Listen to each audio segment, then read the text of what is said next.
Le nord du Burkina Faso a changé de son lorsque les drones ont commencé à quadriller, méthodiquement, des zones autrefois figées par la peur.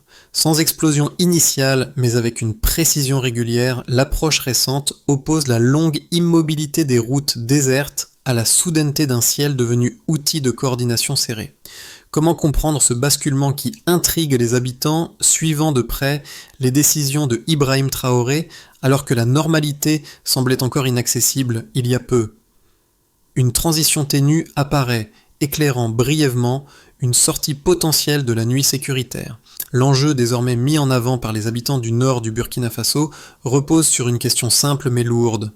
La dynamique observée ces dernières semaines pourra-t-elle se maintenir sans s'effondrer au premier revers? Au cœur de cette interrogation, une promesse implicite se forme. Offrir enfin aux zones rurales une fenêtre de stabilité suffisamment durable pour que la mobilité, les marchés et les services essentiels cessent d'être des exceptions fragiles. Cette promesse reste modeste, car le territoire a connu près d'une décennie d'incertitude où chaque amélioration pouvait disparaître en quelques jours. Le risque principal réside ainsi dans la capacité à protéger ses premiers résultats. Routes rouvertes, retour prudent de certaines familles déplacées, présence plus régulière des équipes de sécurité et coordination accrue entre les acteurs locaux. Un micro-hook surgit ici. Si ces avancées ne sont pas consolidées rapidement, elles pourraient redevenir des parenthèses plutôt que des signes de transition. Comprendre cette tension entre progrès visible et vulnérabilité persistante constitue la clé pour saisir ce que ces opérations représentent réellement pour les communautés qui tentent de reconstruire un quotidien minimisé depuis des années. Les opérations menées entre la fin octobre et les semaines suivantes ont révélé une bascule discrète mais mesurable, illustrée dès les premiers jours par plus de 300 combattants neutralisés dans des zones longtemps considérées comme inaccessibles. Cette donnée, combinée à la réouverture progressive de plusieurs tronçons routiers, a servi d'indice précoce pour comprendre que la réponse sécuritaire adoptée sous l'autorité d'Ibrahim Traoré suivait désormais une logique plus séquencée qu'auparavant. De cette première articulation découle un enchaînement de causes et d'effets où le survol constant des drones alimente la cartographie des mouvements et où ces informations guident ensuite les unités au sol dans des déplacements calculés. La précision accrue des interventions ne résulte pas d'un événement unique, mais d'une somme de gestes successifs. Repérage, déploiement limité, neutralisation ciblée et circulation plus régulière de l'information opérationnelle. Dans plusieurs localités du nord et du centre-nord, des habitants ont signalé non seulement la présence visible des équipes de sécurité, mais aussi un rythme d'action moins dispersé, permettant la reprise de mouvements interrompus depuis des mois. La réouverture partielle de certains axes a facilité l'acheminement de vivres et la réalisation d'évaluations rapides, créant un minimum de continuité logistique qui avait disparu lors des périodes d'insécurité prolongée. Les écoles ont vu réapparaître des élèves après des mois forcés d'absence, tandis que quelques exploitations agricoles ont pu reprendre de manière encore prudente dans des secteurs temporairement stabilisés. Ces signaux, bien que modestes, montrent comment une succession d'étapes coordonnées transforme progressivement le quotidien de familles longtemps confinées à l'immobilité. Les autorités locales, appuyées par les représentants communautaires, ont commencé à rétablir des contacts réguliers, contribuant à identifier des zones où la présence armée semblait reculer. Ce maillage d'informations et d'actions dessine une phase de transition où chaque avancée dépend étroitement de la précédente, sans jamais garantir une stabilisation durable, mais en ouvrant une marge d'adaptation plus large que les années antérieures. Dans plusieurs localités du nord et du centre-nord, les habitants ont joué un rôle essentiel en signalant les premiers effets tangibles des opérations récentes, devenant ainsi les observateurs les plus directs de la transformation en cours. Leur expérience quotidienne sert de fil conducteur pour comprendre comment une succession d'actions coordonnées modifie lentement les conditions de vie après des années de restrictions et de déplacements forcés. Les témoignages de terrain montrent que la présence plus régulière des unités de sécurité a réintroduit un minimum de prévisibilité dans des zones où la mobilité dépendait auparavant de décisions improvisées et de risques constants. Un premier cas provient de villages proches d'axes longtemps fermés. Plusieurs commerçants ont pu reprendre des trajets courts vers les marchés locaux, profitant d'un passage routier redevenu praticable à intervalles irréguliers. Cette reprise, encore limitée, a montré que la réouverture de tronçons peut relancer certains circuits économiques de proximité lorsque les conditions restent relativement stables. Un second cas concerne des communes rurales où des enseignants ont observé le retour d'élèves après des mois d'interruption liés à l'insécurité. Ce mouvement restreint ne résout pas la fragilité du système éducatif, mais il indique que la perception locale de la menace s'est temporairement atténuée, suffisamment pour que les familles autorisent à nouveau les déplacements vers l'école. À travers ces situations, un schéma commun apparaît. Chaque amélioration dépend d'un environnement où les risques immédiats semblent légèrement moins pressants, permettant aux habitants d'effectuer des gestes élémentaires longtemps jugés trop dangereux. Cette dynamique n'efface pas la complexité du contexte, mais elle illustre la manière dont des avancées partielles peuvent réactiver des routines sociales essentielles. La question clé demeure simple. La continuité décidera de tout. Avant la fin octobre, les routes du nord du Burkina Faso se vidaient, les déplacements se réduisaient et la mobilité dépendait d'informations fragmentaires transmises par les habitants les mieux informés. Après le lancement des opérations coordonnées, une autre réalité a émergé. Des drones ont commencé à survoler les zones reculées, modifiant l'ordre séquentiel des interventions sur le terrain. Cette transition articule le basculement d'un territoire figé vers un espace où chaque mouvement s'inscrit dans une chaîne opérationnelle resserrée. Dans un premier mouvement, l'activité s'est révélée dans le ciel. Les premiers signes d'activité sont apparus dans le ciel. Les drones ont couvert des secteurs longtemps considérés comme hors d'atteinte. Ils ont enregistré des trajectoires, surveillé des passages, transmis des données en temps réel. Ces flux d'informations ont servi de base au repositionnement des équipes au sol. Cette phase a été rapide, continue, presque silencieuse. Le bruit régulier des appareils a remplacé l'attente anxieuse d'événements imprévisibles. Le contraste avec les mois précédents était net, notamment pour les communautés qui suivaient de près la stratégie conduite sous Ibrahim Traoré. Ensuite, l'élan s'est amplifié et les opérations ont gagné en intensité. Les unités ont commencé à avancer, les premiers tronçons routiers ont été sécurisés. Des axes restés impraticables pendant des mois ont été testés à nouveau. Des équipes logistiques ont circulé pour acheminer du matériel. Des communes isolées ont vu apparaître des points de contrôle temporaire. Cette progression n'était pas brutale, elle était séquencée. Chaque inspection de site abandonné s'appuyait sur un repérage préalable. Chaque neutralisation ciblée suivait une vérification minutieuse. Le travail consistait à éviter les affrontements prolongés tout en limitant les risques pour les civils. Dans plusieurs zones, des caches d'armes préalablement identifiés ont été démantelés. Les équipes ont aussi vérifié des points de passage utilisés par les groupes armés. La coordination entre unités s'est renforcée au fil des interventions. L'amélioration du taux de réussite opérationnelle observé dans la période suivante trouve ici ses premières causes. Pour les habitants, la réouverture partielle des routes a été le signal le plus visible. Les marchés de proximité ont repris un rythme réduit. Des déplacements courts sont redevenus possibles. Puis sont venues les répercussions visibles dans le quotidien des habitants. Les retours de familles déplacées ont commencé par vagues modestes. Ils n'étaient ni massifs ni définitifs. Ils étaient prudents, conditionnés par la perception locale du risque. Des élèves ont réapparu dans des salles de classe restées longtemps vides. Les enseignants ont témoigné de ces changements. Les exploitations agricoles ont relancé quelques activités, souvent limitées à la production de subsistance. Les autorités locales ont intensifié les échanges d'informations avec les représentants communautaires. Des zones où la présence armée semblait diminuer ont été identifiées. La circulation interne des données a gagné en fluidité. Cette phase a révélé une dynamique nouvelle où des améliorations fragmentaires produisent des effets concrets sur le quotidien. Cette chronologie ne forme pas un tournant définitif.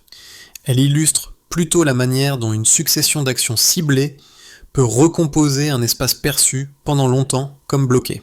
La solidité des progrès dépendra du maintien de cette cohérence opérationnelle. Chaque étape soutient la suivante.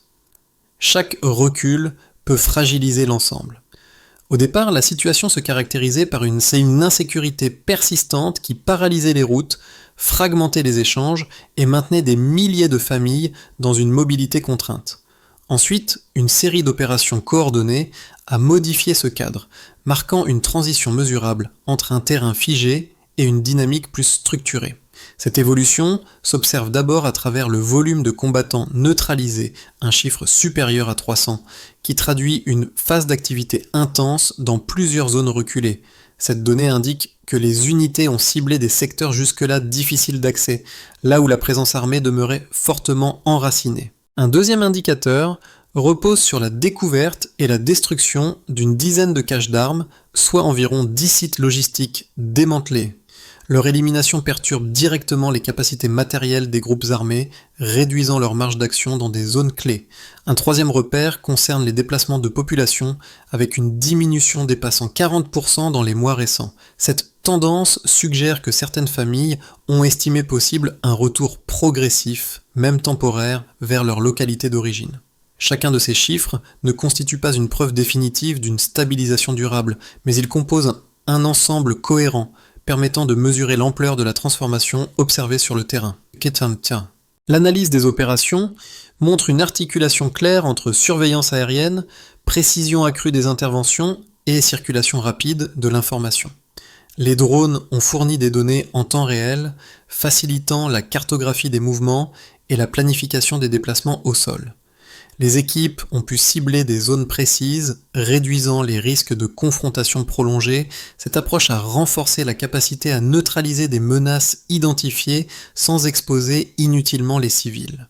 Le taux de réussite élevé des interventions découle de cette combinaison entre technologie et coordination. La méthode employée privilégie des actions séquencées plutôt que des opérations étendues. Chaque étape dépend d'un repérage préalable et d'une vérification croisée. Les unités ont ainsi limité les marges d'erreur dans un environnement où la topographie rend les mouvements difficiles. La collecte d'informations locales a complété le dispositif aérien, offrant un ancrage communautaire à l'ensemble du processus. Ces interactions ont permis de repérer des zones où la présence armée semblait s'atténuer. Cette complémentarité constitue un élément structurant de la période étudiée. Sur le plan social, les effets sont perceptibles, mais restent fragiles. La réouverture partielle des routes a facilité l'acheminement de vivres. Les marchés locaux ont repris un fonctionnement limité, essentiel aux échanges de proximité. Des enseignants ont signalé le retour d'élèves dans certaines écoles. Les exploitations agricoles ont redémarré à un rythme prudent. Ces évolutions dessinent un environnement où la vie quotidienne tente de retrouver une forme d'équilibre. La réduction des déplacements forcés confirme cette impression. Pour autant, la prudence demeure, car les avancées peuvent être rapidement inversées. La continuité des opérations conditionnera la stabilité à moyen terme. Les données recueillies ne permettent pas d'anticiper une issue rapide au conflit. Elles offrent néanmoins une base pour comprendre les transformations en cours. L'ensemble montre un territoire en transition, oscillant entre amélioration mesurable et incertitude persistante. Deux lectures principales structurent l'analyse des opérations menées au Burkina Faso depuis la fin de l'année 2025 et chacune met en avant des arguments solides lorsqu'on les examine séparément. La première insiste sur les progrès tangibles observés dans plusieurs zones rurales. Réouverture d'axes restés impraticables pendant des mois, diminution notable du nombre de personnes déplacées, démantèlement de caches d'armes essentielles et amélioration de la précision opérationnelle grâce à l'usage renforcé des moyens aériens. Pour les observateurs qui adoptent ce point de vue, ces données forment une trajectoire cohérente, comparable à une courbe qui s'élève lentement mais régulièrement, indiquant que les opérations ont atteint un tournant tactique. Selon eux, la combinaison entre la surveillance aérienne, la coordination au sol et l'engagement plus constant des unités explique pourquoi certaines localités autrefois isolées semblent connaître une forme de stabilisation relative. Le second courant d'interprétation met en lumière les limites de cette lecture optimiste. Ces tenants rappellent que les avancées demeurent fragiles, dépendantes d'un contexte local hautement variable et susceptibles de s'inverser rapidement. Il souligne que les groupes armés opèrent de manière dispersée, mobile et capable de se réorganiser sans dépendre de structures logistiques centralisées. Dans ce cadre, la destruction d'une dizaine de caches d'armes ou la neutralisation de centaines de combattants ne garantit pas une réduction durable de la dynamique de violence.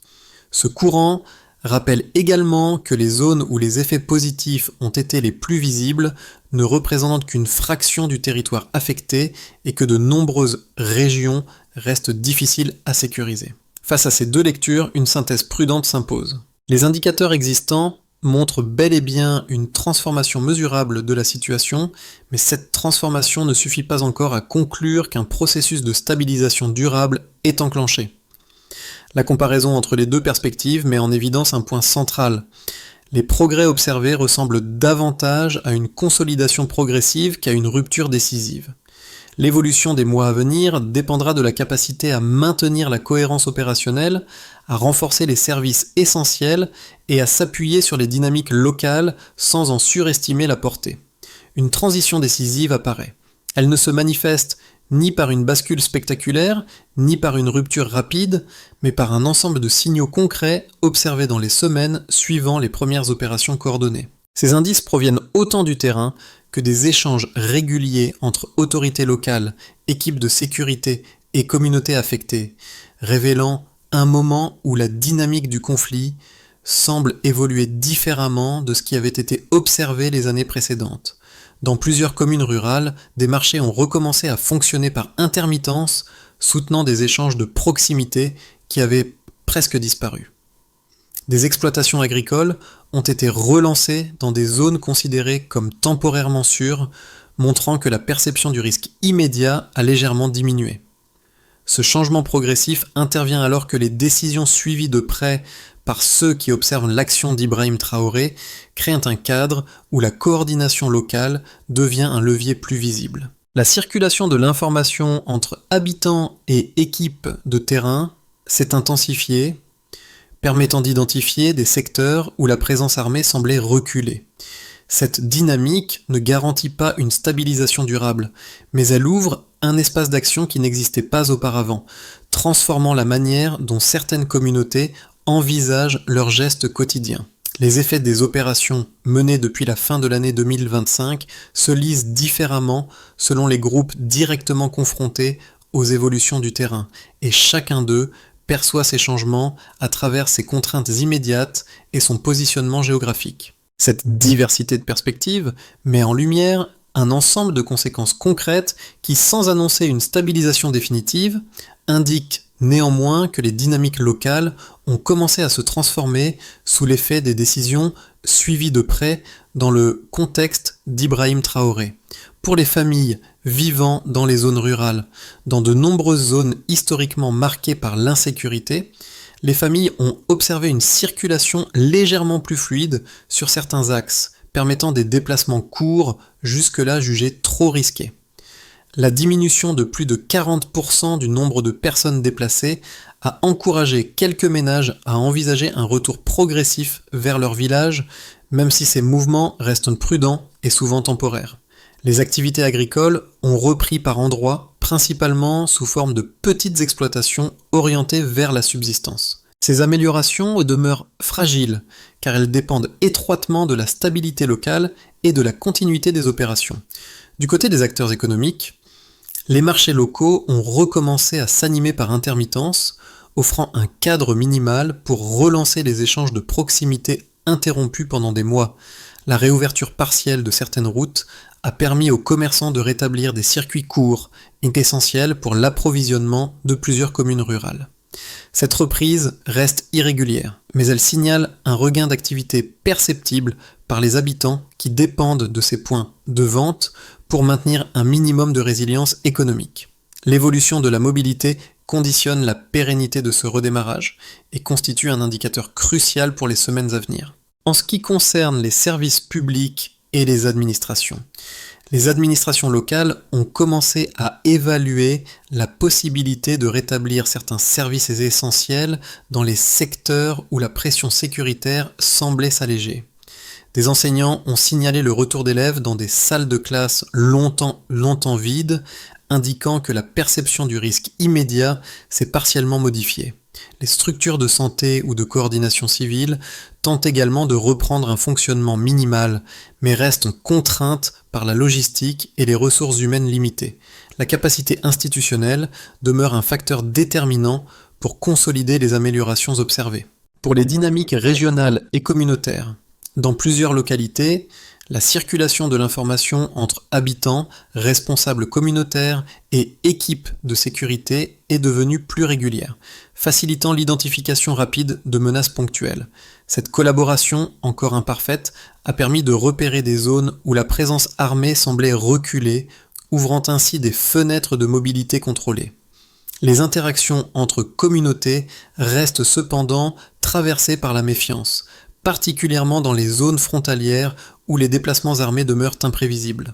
La continuité de cette coordination conditionne la solidité des améliorations constatées qui pourraient s'inverser en cas de fluctuation rapide du contexte. Les évolutions observées depuis la fin de 2025 permettent d'imaginer 3 trajectoires distinctes pour les mois à venir, chacune reposant sur les tendances identifiées, mais aussi sur les incertitudes qui continuent de structurer la situation au Burkina Faso. Ces scénarios ne prédisent rien. Ils servent à organiser les possibilités dans un cadre où chaque avancée reste vulnérable aux fluctuations sécuritaires locales.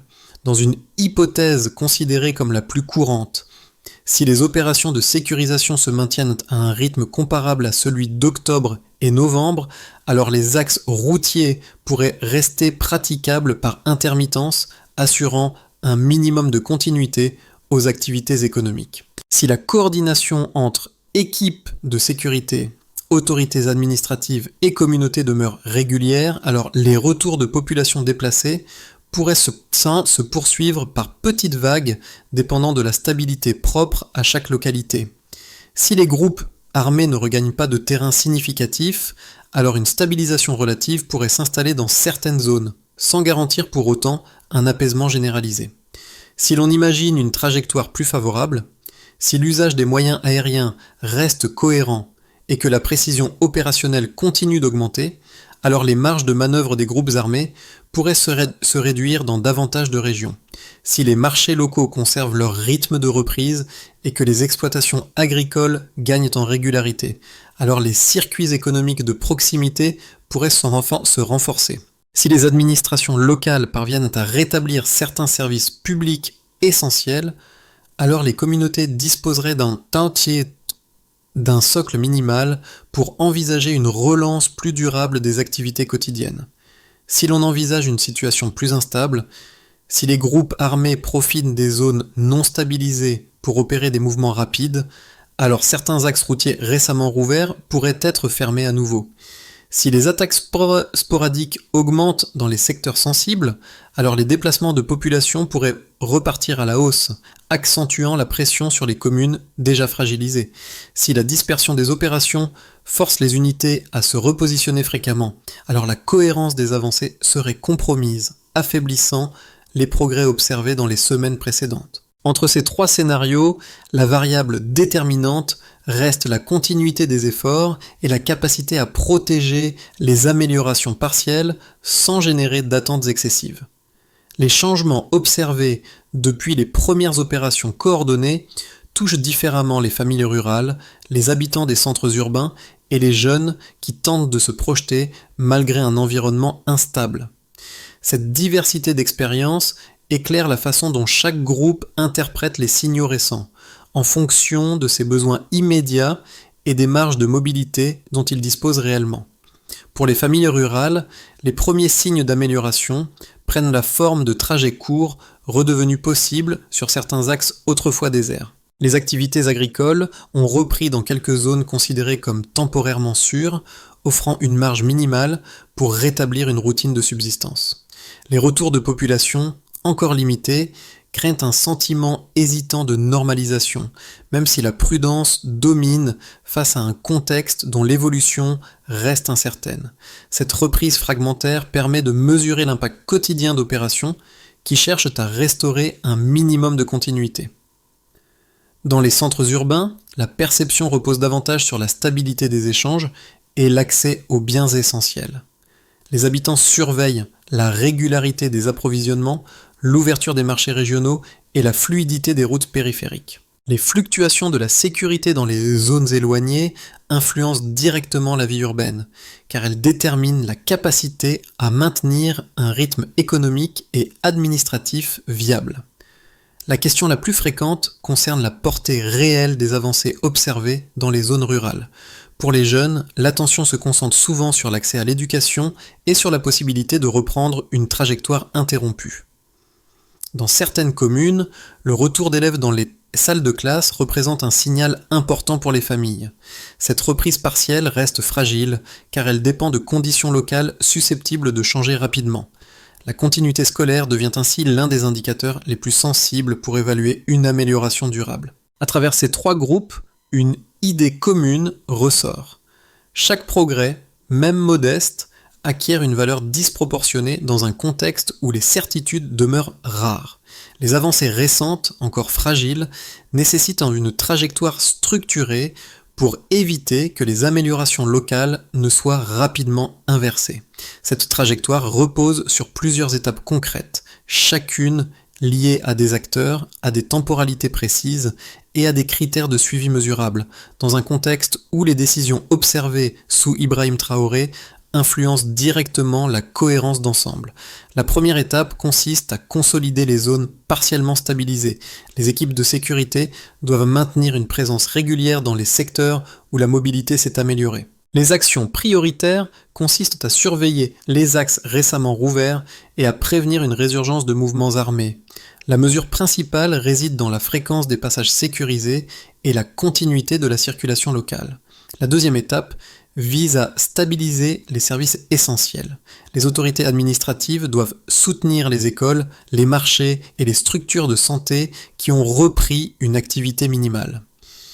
Un appui logistique ciblé aide à stabiliser ces reprises.